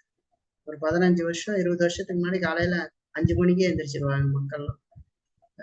இன்னைக்கெல்லாம் படுக்கிறதே 5 மணிக்கு தான் போய் படுக்கிறாங்க விடியற்காத்தால இல்லைங்களா? நைட்டு ஃபுல்லா போன நோண்டி அதை நோண்டி இதை நோண்டிட்டு காலையில எந்திரிச்சு கண்ணை விரைச்சுக்கிட்டு எங்க போறான்னு வழி தெரியாம மனுஷனுடைய வாழ்க்கையில பாருங்க, கோபம், எரிச்சல் இதெல்லாம் வர்றதுக்கு இது ஒரு காரணமா இருக்கும். நல்ல தூக்கம் இல்லாம இல்லைன்னா அப்ப பார்த்தாலும் கெடுன்னு பேசிக்கிட்டு இல்லைங்களா அந்த வேலையெல்லாம் செய்யலாம். அந்த உடலை சரியா வச்சுக்காத போது எப்படி தீமை நடக்கிறதோ அதே மாதிரி நல்ல கிறிஸ்துவ வைராக்கியம் இல்லாத வாழ்கிற மனுஷன், கிறிஸ்துவன் வாழ்கிற மனுஷனுடைய வாழ்க்கையில அவனுடைய ஆத்மாவிலே எந்த ஆரோக்கியத்தையும் அவன் காண மாட்டான் இல்லைங்களா? கடமைக்காக எதையாவது ஒண்ணு செஞ்சுக்கிட்டு இருப்பான். கடமைக்காக ஜெபம் பண்ணுவாங்க, கடமைக்காக வேத படிப்பாங்க. அவங்கள உள்ளான சமாதானத்தை காண முடியாது. எப்பொழுதும் புலம்பொழுதான் இருக்கும். சந்தோஷத்தை காண முடியாது, ஆறுதலை காண முடியாது. எல்லா காரியத்திலையும் கர்த்தரை முன்னிலைப்படுத்தவே முடியாது இல்லைங்களா? அவனுடைய இறுதியும் குற்றப்படுத்திக்கிட்டே இருக்கும் இல்லைங்களா? எதையுமே அவன் செய்ய முடியாது இல்லைங்களா? அவன் கடவுளுக்காக எதையும் உழைக்க மாட்டான் இல்லைங்களா? பணமும் அதுவும் ஒண்ணு, இந்த மனிதனும் ஒண்ணு. எந்த ஒரு ஒரு ஒரு விதமான ஒன்னும் செயல்படாத மனிதன் எப்படி இருக்கான், உடல் கைகால் அந்த மாதிரி மனிதன் இல்லைங்களா? அந்த மாதிரி ஒரு வாழ்க்கையா மாறிடுங்கிறத மறந்துறாரு. கிறிஸ்து வைராக்கியம் அப்படிங்கிறது கிறிஸ்துவனுக்கு தனிப்பட்ட முறையில நன்மையானது இல்லையா? இரண்டாவது, கிறிஸ்துவ வைராக்கியம் என்பது சபையார் அனைவருக்கும் நன்மையானது என்று சொல்லி பார்க்கலாம். வைராக்கியம் உள்ள மனிதர்களால சபை சொல்ல முடியாத அளவுக்கு அநேக நன்மைகளை பெற்றிருக்கிறது என்று சொல்லி பார்க்கலாம். வைராக்கியம் இருக்கிற மனிதன் தான், கிறிஸ்து வைராக்கியம் கொண்ட மனுஷன் தான் பெரிய அளவுக்கு கடவுளுக்காக உழைக்கிறவனாக இருப்பான். ஏன்னா அப்பதான் அந்த சபை அளவிட முடியாத நன்மைகளை அதை அனுபவிக்கும் இல்லைங்களா? பாருங்க, சிலருக்கு ஆண்டவர் பெரிய அளவிலான வரங்களை கொடுத்திருப்பாரு, சிலருக்கு சில வரங்கள் கொடுத்திருப்பாரு இல்லைங்களா? சபையில எல்லாருக்கும் வரங்கள் இருக்கிறது இல்லைங்களா? அவனுக்கு ஆண்டவர் வரங்களை கொடுக்கிறார் இல்லைங்களா? அப்ப எல்லாரும் அதுல செயல்பட வேண்டியது அவசியம். யாரும் அதுல விலகினவன் என்று யாரும் கிடையாது சபையை பொறுத்த அளவுக்கு இல்லைங்களா? இது ஒண்ணும் இல்லை. அதிகார பொறுப்பு ஒரு புறம் இருக்கிறது, அது ஒரு வரம். ஆனா பொதுவா எல்லாருக்கும் சபை மக்களுக்கு வரங்கள் இருக்கிறது இல்லைங்களா? அவனுக்கு இருக்கிற அந்த தாளந்து கடவுளால் கொடுக்கப்பட்டது. ஒருத்தனுக்கு படிப்பு இருக்கும், ஒருத்தர் வேலை செய்ய முடியும் இல்லைங்களா? பழைய ஏற்பாட்டுல ஆலயம் கட்டப்படுகிற பொழுது, ஆசாரிப்பு கூடாரம் கட்டப்படுகிற பொழுது ஒருவர் மர வேலையை செய்யறாங்க, ஒருத்தர் பெண்கள்லாம் நூல் கோக்குறாங்க இல்லைங்களா? ஆட்டு மயிர் நூல் எல்லாம் கோக்குறாங்க, சிலர் காணிக்கையை கொண்டாந்து படைக்கிறாங்க. இப்படி எல்லாருக்கும் அவங்களுக்கு கொடுக்கப்பட்டதே அவர்கள் பயன்படுத்துகிற பொழுது அந்த சபை வளரும் என்று சொல்லி பார்க்கணும். வரம் எல்லாருக்கும் இருக்கு. வரம்னு நினைச்சோடனே இன்னைக்கு பொதுவா என்ன நினைச்சுக்கிறாங்க, வரம்னா ஏதோ ஒண்ணு சக்தி மாதிரி வரும்னு நினைச்சுக்கிறாங்க. அது இல்ல, அப்படி இல்லை. வரம் அப்படின்றது நம்ம ஒவ்வொரு காரியத்தையும் செய்ய முடியும். படிச்சவங்களா இருக்கிறவங்க அதுல என்ன நம்ம பண்ணலாம், இல்ல சபையில நம்ம என்னத்தை செய்ய முடியும், ஒரு வேலை செய்யக்கூடியவங்க அதுல என்ன செய்ய முடியும். இப்ப உதாரணத்துக்கு ஒரு கூட்டம் நடக்குதுன்னு வச்சுக்கோங்க, சபையின் மூலமா ஒரு சுவிசேஷ கூட்டத்தை செய்யறோம். அதுல ஒரு மனிதன் அந்த சபை கூட்டத்தை ஆயத்தப்படுத்துறதுக்கு போவான். ஒரு மனிதன் வந்த மக்களை விசாரிப்பாங்க. அவங்களுக்கு அந்த பேச்சு திறமையெல்லாம் இருக்கும். அவங்க அதை செய்வாங்க. சரிங்களா? இப்படி ஒவ்வொருத்தங்க ஒவ்வொரு விஷயத்த செய்வாங்க. அப்படி செஞ்சாதான் அந்த பிரசங்கம் அங்க போய் சேரும். சரிங்களா? இதெல்லாம் எதுவும் இல்லைன்னா அதுவும் செயல்படாது. அப்ப பாருங்க, இப்படி பல விஷயங்கள் நம்ம பார்க்கிறோம் இல்லைங்களா? இப்ப சிலருக்கு பெரிய அளவுல வரங்கள் இருக்கும், சிலருக்கு அவங்களுக்கு ஏத்த மாதிரியான வரங்கள் இருக்கு. ஆனா வரங்கள் கடவுளால கொடுக்கப்பட்டிருக்கு. இப்ப பெரிய அளவிலான வரங்களை பெற்ற சிலர் குறைவான வைராக்கியம் உள்ளவர்களாக இருந்து விடுவார்கள் என்று சொல்லி பார்க்கிறோம். அவங்களுக்கு வைராக்கியம் இருக்காது. நல்லா படிச்சிருப்பா, நல்லா காரியங்கள் செய்ய தெரியும். ஆனா ஒன்னத்துலயும் ஈடுபட மாட்டான். அப்படியே இருந்துகிட்டு வாழ்ந்துகிட்டு இருக்கும். ஒரு நாள் நினைச்சு பார்க்க மாட்டான், நான் என் தாளந்த புதைச்சுக்கிட்டு இருக்கிறேன், நான் என்ன செஞ்சேன், கடவுளுக்காக வைராக்கியம் உடையவர்களாக என்ன செஞ்சேன். சரிங்களா? நல்ல இங்கிலீஷ் தெரிஞ்சவங்க இங்கிலீஷில் இருக்கிற நல்ல விஷயங்களை தமிழுக்கு மொழிபெயர்க்கிறதுக்கு தங்களுடைய உழைப்பை கடுமையா செயல்பட்டு செய்யலாம் இல்லைங்களா? ஒவ்வொரு காரியம் அப்படி இருக்குது இல்லைங்களா? இப்ப பெரிய அளவிலான வரங்களை பெற்றும் குறைவான வைராக்கியம் உடையவர்களாக இருக்கிறத விட சின்ன அளவிலான வைராக்கியம் பெற்றிருந்தாலும் அதிக வைராக்கியம் உடையவர்களாக இருக்கிறவர்கள் மேலான நன்மை இல்லைங்களா அவங்க மூலமா சபைக்கு உண்டாகிறதுன்னு பார்க்கணும். சின்னதா இருந்தும் கூட அது அதிக வைராக்கியம் கொண்டு அதுல செயல்பட்டான். சிலருக்கு படிப்பறிவு இருக்காது, ஆனா அவங்க நல்ல விதத்துல கடவுளுடைய வார்த்தை கேட்டு எல்லாரிடத்துல பேசக்கூடிய தன்மையை வளர்த்துக்கிட்டு இருப்பாங்க. அப்படிப்பட்டவங்க பாருங்க, அந்த வைராக்கியம் கொஞ்சம் தான் இருக்குது. ஆனா அவங்க வைராக்கியம் உடையவர்களாக இருந்தார்கள்னா கடவுளுக்குள்ள அவங்க போய் ஜனங்களை சந்திச்சு பேசி இல்லைங்களா, அவங்களுக்கு இன்னும் அநேக காரியத்தை பேசி அன்பு காட்டி அவங்களுக்கு எல்லாம் செய்ய முடியும். உண்மையான வைராக்கியம் உள்ள மனுஷன் மேலான காரியங்களை சபையில செய்ய முடியும்னு சொல்லுவாங்க. ஏன்னா வைராக்கியம் அப்படிங்கிறது பரவுகிற தன்மையுடையதாக இருக்கிறது. எப்படி கெட்ட காரியத்தை செஞ்சுக்கிட்டு இருந்தா இதான் கிறிஸ்துவனு காட்டி கொடுக்குறீங்களோ இல்ல, அது மாதிரி வைராக்கியம் உடையவராக இருந்தா அந்த காரியம் மற்றவங்களுக்கு ஒட்டும். பாரு, அது பரவுற தன்மையுடையதாக இருக்கும். அது பரவும். அப்படிப்பட்ட ஒரு மனிதன் மற்றவர்களை எழுப்பி உற்சாகப்படுத்தி நன்மை செய்வான்னு சொல்லி பார்க்கிறவங்க இந்த மாதிரியான வாழ்க்கை வாழணும், நம்ம இந்த மாதிரி இருக்கணும் அப்படிங்கிற தூண்டுதலை அவர்கள் அடைந்து கொள்ளுவார்கள் என்று சொல்லி பார்க்கிறோம். இப்ப கிறிஸ்துவ வைராக்கிங்கிறது நல்ல வேத வாசிப்பு, நல்ல ஆவிக்குரிய வாசிப்பு, அதை பகிர்ந்து கொள்ளுதல், உண்மைத்துவமான வாழ்க்கை, நேர்மையான வாழ்க்கையில இருந்தா அதனால சபைக்கும் அது நன்மையுடையதாக இருக்கும். நடிச்சா நன்மையுடையதாக இருக்காது. அது மற்றவனுக்கும் நடிக்கணும்ன்ற எண்ணத்தை உருவாக்கிறோம். இப்படித்தான் நம்ம நடிச்சுக்கிட்டு இருக்கோம், இதுல வாழ்றது. அதோடு மூணாவதா அதுல பார்த்தா கிறிஸ்துவ வைராக்கியம் அப்படிங்கிறது சமுதாயத்திற்கு நன்மையானது என்று சொல்றாங்க. தனிப்பட்ட வாழ்க்கைக்கு நன்மையானது, சபை வாழ்க்கைக்கு சபைக்கு நன்மையானது, அடுத்தது சமுதாயத்திற்கு நன்மையானது. சுவிசேஷ ஊழியமும் சமுதாய சேவைகளும் வைராக்கியத்தினாலேயே செய்யப்படுகிறது என்று சொல்லி பார்க்கிறோம் இல்லைங்களா? கிறிஸ்துவ வைராக்கியம் உள்ள மனிதர்கள் இல்லைன்னு சொன்னா உலகம் சீரழிந்து போயிருக்கும் என்று சொல்லி பார்க்கிறோம். கடவுள் ஏன் இந்த உலகத்தை அழிக்காம வச்சிருக்கிறார்? கிறிஸ்தவர்களாலதான், நல்ல கிறிஸ்தவர்களால், கிறிஸ்துவ வேஷதாரிகளால் அல்ல, நல்ல கிறிஸ்தவர்களால். அப்ப அவங்க எத்தனையோ சேவை செய்திருக்கிறாங்க. சுவிசேஷ ஊழியத்தின் மூலமாக அந்த மனிதர்களுக்கு ஆத்மீக விடுதலைக்கான வழியை அவர்கள் கொண்டு செல்றாங்க. சுவிசேஷத்தின் மூலமா இன்னும் அநேகருக்கு உதவி செய்யறாங்க உலக காரியத்துல. பாருங்க, எத்தனையோ கட்டடங்களை படிக்கிறதுக்கு கத்து கொடுத்துருக்காங்க. நம்ம வாழ்ற இந்திய நாட்டுல பிள்ளைகள் படிக்கவே முடியாது. சரிங்களா? பிள்ளைகள், பெண் பிள்ளைகள் படிக்கிறதுக்கே அனுமதி இல்லை, வீட்டை விட்டு வெளியே வர்றதுக்கே அனுமதி இல்லை. சமையல் அறையோட அவங்களுடைய வாழ்க்கை முடிந்து விட்டது. இன்னைக்கு பேசுற மாதிரி எல்லாம் பேச முடியாது. இன்னைக்கு பேசுறதுக்கெல்லாம் காரணம் யார்? இன்னைக்கு வந்த மிஷினரிகள் தான். பிள்ளைகளும் சமமானவர்கள், அவர்களையும் கடவுள் படைச்சிருக்கிறாரு, அவங்க படிக்கணும் அப்படின்னு படிக்க வச்சாங்க.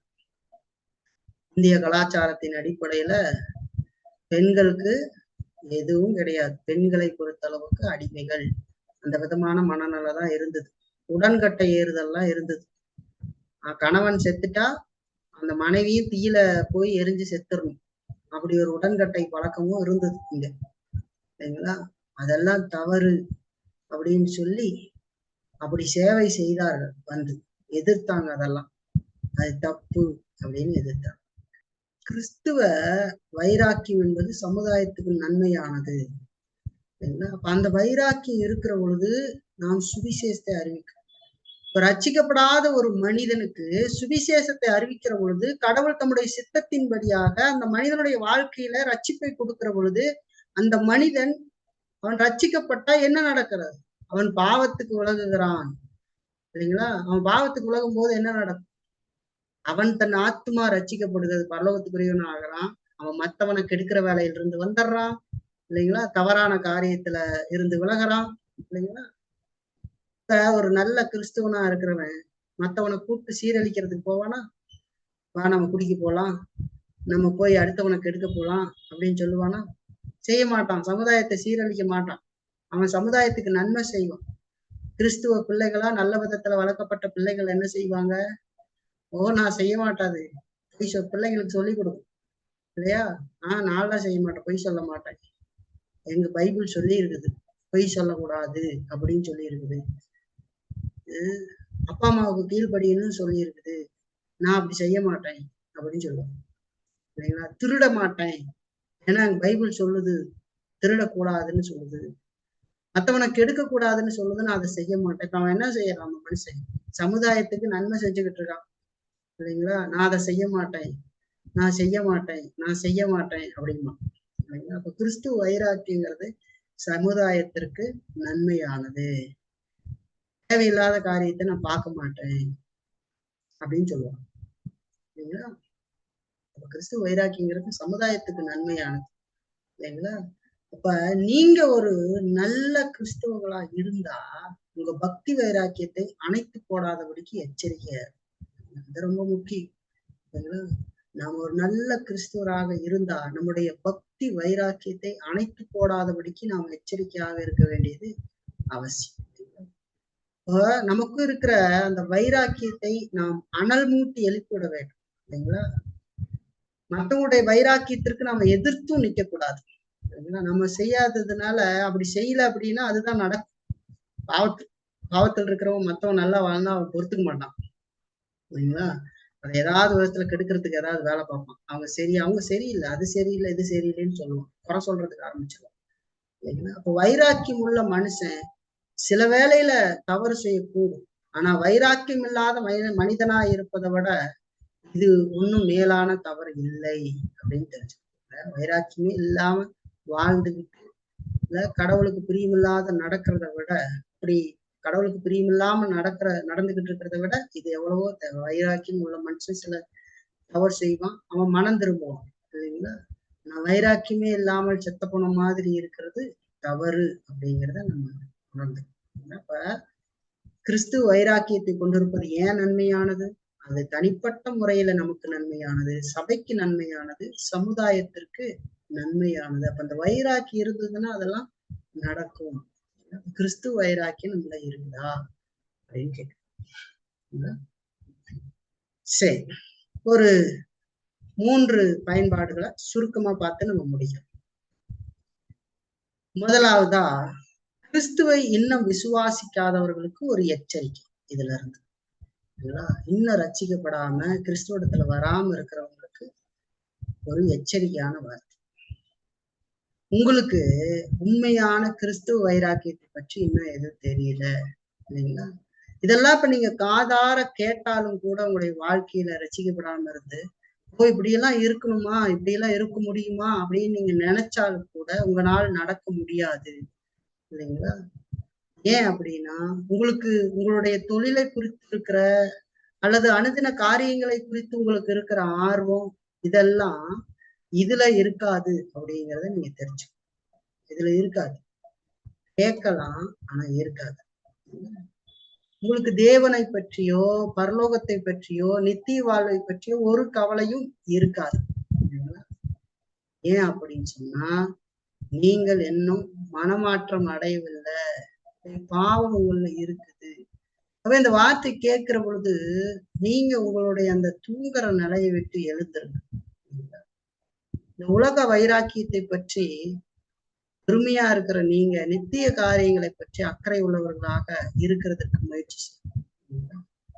இந்த வார்த்தை உங்களுடைய வாழ்க்கையில கிரியை செய்யும். நீங்க கிறிஸ்துவுக்குள்ள வராம, கிறிஸ்துவ விசுவாசிக்காம உங்க பாவம் மன்னிக்கப்படாது, பாவம் மன்னிக்கப்படலை அப்படின்னு சொன்னா நீங்க நித்திய நரகத்துக்கு ஒரு நாள் போய் சேர வேண்டியது இருக்கும். உலகத்துல நீங்க எவ்வளவு வைராக்கியமா வாழலாம், உங்களுடைய வேலையில, நீங்க அனுதினம் செய்யற காரியங்கள்ல, இதுல எல்லாம் வைராக்கியம் உடையவர்களாக இருக்கலாம். சொத்து சேர்க்கறதுல வைராக்கியம் உடையவர்களா இருக்கலாம், மற்ற காரியங்கள்ல வைராக்கியம் உடையவர்களாக நீங்கள் இருக்கலாம். ஆனா அதெல்லாம் உங்களை பரலோகத்துக்கு கொண்டு போய் சேர்த்தாது. கிறிஸ்துவ விசுவாசிங்க, அவருடைய வாழ்க்கையில அந்த காரியத்தை செய்கிறவரா இருக்கிறார். எவன் ஒருவன் மனம் திரும்புகிறானோ அவன்லதான் இந்த விருப்பம் உண்டாகிறது.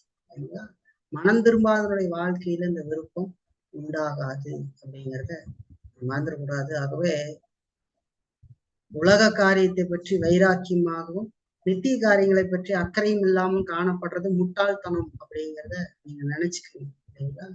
உலகத்துல நம்ம வாழ்றதுக்காகவே பல விஷயத்துல வைராக்கியம் உடையவர்களா இருக்கிறோம். எடுத்த காரியத்தை செய்யணும், சரிங்களா? ஒரு இலக்கு, படிச்சு பெரிய ஆளாகணும்னு ஒரு இலக்கு வச்சுக்கிட்டு அது வைராக்கியமா ஓடி உழைச்சு அந்த பட்டத்தையோ எதையோ நீங்க எடுத்துக்கிட்டு போக முடியாது. நீங்க ஒரு வீடு கட்டுறதுக்காக பிரயாசப்பட்டு உழைக்கிறவங்க இருப்பீங்க, அது நல்லது இல்ல. ஆனா அந்த உலக காரியத்துல இருக்கிற ஆர்வம் நித்திய காரியத்தை பற்றி அதுல ஆர்வம் இல்லைன்னு சொன்னா அந்த மாதிரி ஒரு முட்டாள்தனம் வேற எது. அதனால இந்த வார்த்தையை நினைச்சு பாருங்க. இந்த வைராக்கியத்தை வைக்கிற ஒரு பரிசுத்தாவியார். பாவம் போக்கப்படாத பொழுது இந்த விதமான வைராக்கியம் வராது. அதோடு கூட அந்த விதமான கிறிஸ்துவ வைராக்கியம் இல்லாம இந்த உலகத்துல வாழ்ற மனுஷன் பாவத்துல வாழ்றான்னு சொல்லிட்டு அவன் வாழ்ந்து தொடர்ந்து போய் நித்திய நரகத்துல செல்லும். அதே நேரத்துல இயேசு விசுவாசித்து ரட்சிக்கப்பட்ட மனுஷனுடைய வாழ்க்கையில பரிசுத்தாவின் இந்த விருப்பத்தை கொடுக்குறாரு. அவன் இந்த உலகத்துல தனிப்பட்ட விதத்திலையும் அவனுக்கு அது நன்மையானதாக, சபைக்கு நன்மையானதாக, சமுதாயத்துக்கு அவன் நன்மை உள்ளவனாக வாழ்ந்து ஒரு நாள் நித்திய வாழ்வா இருக்கிற பரலோக வாழ்வுல போய் அவன் நினைவான்னு சொல்றாங்க. ஆகவே இந்த வார்த்தை ஒரு எச்சரிக்கையான வார்த்தை தான். எச்சரிக்கையின் வார்த்தையை நினைச்சு பாருங்க, கர்த்தர் நடத்துவார். ரெண்டாவது அதை நம்ம பாக்குறது, கிறிஸ்துவர்களாக இருந்தும் கிறிஸ்துவ வைராக்கியம் இல்லாதவர்களுக்கு ஒரு எச்சரிக்கை இதுல இருக்கு. கிறிஸ்துவெல்லாம் இருந்தும் கிறிஸ்துவ வைராக்கியம் இல்லாம இருக்கிறவங்க ஒரு எச்சரிக்கை. உடைய வாழ்க்கை ஒரு மோசமான தவறு நிறைந்ததாக இருக்குது, அதுல இருந்து மனம் திரும்புங்க வாழ்க்கையில, இல்லைங்களா? அனுதினமும் நீங்க ஒவ்வொரு நாள் தூங்கிட்டு இருக்கிறீங்களா அப்படின்னு பாருங்க. ஆத்மா மரித்து கொண்டு இருக்கிறது உலகத்துல இருக்கிறது, அதை பத்தி ஒரு நாளாவது சிந்திச்சு பார்த்திருக்கீங்களா? நீங்க ஒரு நாள் சிந்திச்சு பார்த்திருக்கீங்களா? உங்க பக்கத்துல இருக்கிறவங்க ரட்சிக்கப்பட்டிருக்கிறாங்களா? கிறிஸ்துவை அறிந்திருக்கிறாங்களா? வாழ்க்கையில அதெல்லாம் இருக்குதா? அதெல்லாம் குறிச்சு ஒரு நாள் சிந்திச்சிருக்கிறீங்களா? வேதனைப்பட்டிருக்கிறீங்களா? வேதனை பள்ளினா கிறிஸ்துவ வைராக்கியம் எங்கே? இல்ல எங்க போச்சு வைராக்கியம்? சிந்திச்சு பார்க்கணும். குறைவான காலம்தான் இருக்குது. செய்யறத உடனே செய்ய வேண்டும். ஒருபோதும் செய்ய முடியாம போயிடும், இல்லைங்களா? உங்களுடைய குடும்பத்துல இருக்கிறவங்க அல்லது இந்த கூட்டத்துல வந்து கலந்துகிட்டு இருக்கிறவங்க விசுவாசியா இருக்கிறாங்களா? அவங்கள விசுவாசம் இருக்குதா? அதுக்காக நீங்க என்ன முயற்சி எடுத்தீங்க? நாளைக்கு அந்த காலம் இல்லாம போச்சுன்னா என்ன பண்றது? இயேசுவின் வருகையா உங்களுடைய மரணமும் நேரிட்டா நீங்க என்ன செய்வீங்க? இந்த திருட்டுத்தனத்தை கடவுள் இடத்துல போய் செய்யலாம்னு நினைக்கிறீங்களா? இல்ல, கடவுள் இருதயத்தை அறிவார், இல்லைங்களா? இன்னைக்கு என்ன இப்ப உழைச்சிங்க அவங்களுக்காக? இடத்துல பேசுறீங்களா? அவங்களுக்கு சொன்னீங்களா? இல்ல உங்க கர்வத்துல வாழ்ந்துகிட்டு இருக்கிறீங்களா அப்படின்னு கேள்விக்காரு. பிசாசு பாருங்க, தீமை செய்யறதுக்கு எவ்வளவு வைராக்கியத்தோடு தெரிஞ்சுக்கிட்டு இருக்காங்க. எவனை விழுகலாவோ என்று வகை தேடி சுற்றி திரிகிறான்னு சொல்லுது. நீங்க எவ்வளவு ஆக்டிவா இருக்கீங்க கடவுளுக்குரிய வாழ்க்கையில நினைச்சு பாருங்க. நீங்க என்ன செஞ்சுக்கிட்டு இருக்கீங்க அப்படின்னு நினைச்சு பாருங்க. மனம் திரும்புங்க. பக்தி வைராக்கியம் உடையவர்களா இருங்க. அந்த பக்தி வைராக்கியம் தான் பற்றி எரி. இல்லைங்களா? அது மற்றவங்களுக்கும் போய் சேரும். வாழ்க்கையின் மூலமாக, வார்த்தையின் மூலமாக அது மற்றவர்களை சென்றடையும். இல்லைங்களா? மறிச்சுக்கிட்டு இருக்கிற மரித்து போய் அந்த மாதிரி ஒரு மாதிரி மறிச்சு போன நிலை மாதிரி இருக்கிற அந்த நிலையிலிருந்து வந்துடும்.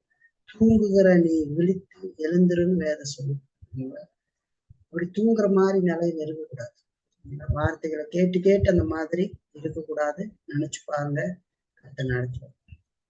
கடைசியா பக்தி வைராக்கியம் உள்ளவர்களுக்கு ஒரு வார்த்தை, பக்தி வைராக்கியமா வாழ்ந்துகிட்டு இருக்கிறவங்களுக்கு ஒரு வார்த்தை என்ன தெரியுங்களா? தொடர்ந்து அதுல முன்னேறி போறதுக்கு பாருங்க. தொடர்ந்து வாழணும், இன்னும் முன்னேறி போகணும், போதுன்னு திருப்தி அடையக்கூடாது. இந்த ஆதி அன்பை விட்டு விடாதபடிக்கு பார்த்துக்கணும். கடவுள் மேல இருக்கிற காரியத்துல எந்த அளவுக்கு நீங்க இருந்தீங்க அதுல இருக்கிறதுக்கு பார்த்து, எந்த அளவுக்கு இருந்தீங்கன்னே ஏதோ முட்டாள்தனமா இருந்த ஒரு காரியத்தை இல்லை, ஏத அடிப்படையில இருந்த அன்பு. சிலர் என்ன பண்ணிக்குவாங்க, தவறான இடத்துல இருந்திருந்து அதை நான் அப்படி இருந்தேன் இப்படி இருந்தேன்றது இல்லை. உண்மையாக இருந்த அந்த அன்பு வேணும். அந்த அன்பு தான் ரொம்ப முக்கியம். உங்க ஆதி அன்பை விட்டு விடாதருங்க, சோர்ந்து போயிடாதீங்க, தொடர்ந்து முன்னேறதுக்கு பாருங்க வாழ்க்கை. இந்த பக்தி வைராக்கி முன்னேறி போகும். இப்படி மனுஷனுடைய இந்த மனிதர்களுடைய பரியாசத்துக்கெல்லாம் பயப்படாது. வாழ்க்கையில பயப்படக்கூடாது. அவன் என்ன சொல்லுவான், இவன் என்ன சொல்லுவாங்க, அவங்க என்ன நினைப்பாங்க, இவங்க என்ன நினைப்பாங்க, அப்படின்லாம் நினைக்க கூடாது. முன்னேறி போறதுக்கு அவங்க என்ன நினைக்கிறாங்களோ அந்த மாதிரி உங்களை நினைக்கிட்டு. நான் உங்களுக்கு சொல்றேன், மனுஷர் உங்களை பத்தி என்ன நினைக்கிறாங்க அப்படிங்கறது இல்ல, தேவனுடைய நியாயத்திற்கு நாள்ல உங்களை பற்றி என்ன அவர் நினைக்கிறார் அப்படிங்கிறது தான் முக்கியம். இல்லைங்களா? மனுஷன் என்ன நினைக்கிறான்றது நமக்கு விஷயம் இல்லை. தேவன் நியாயத்திற்கு நாள்ல நம்மளை பற்றி என்ன நினைக்கிறாரு அப்படிங்கிறதுதான் காரியம். அப்படி பக்தி வைராக்கியம் உள்ளவர்களாக நம்ம வாழ வேண்டியது அவசியம். இதெல்லாம் நம்ம நினைச்சு பார்ப்போம். நம்ம வாழ்க்கையில நினைச்சு பார்ப்போம். பக்தி வைராக்கியம் உள்ளவர்களாக நம்ம இந்த உலகத்துல வாழுவோம். கடவுளை பிரியப்படுத்துறதும் கடவுளுடைய சித்தத்தை செய்வதும் மூலமாக தேவனுடைய நாமம் மகிழ்பட வேணுங்கிற இந்த ஆசை நம்மளை பற்றி எரியிட்டு. அதுதான் கிறிஸ்துவ வைராக்கியம். அது ஒருவேளை இல்லைன்னா மனம் திரும்பி தொடர்ந்து அதுல வளர்றதுக்கு பாருங்க, கத்த நடத்துவார்.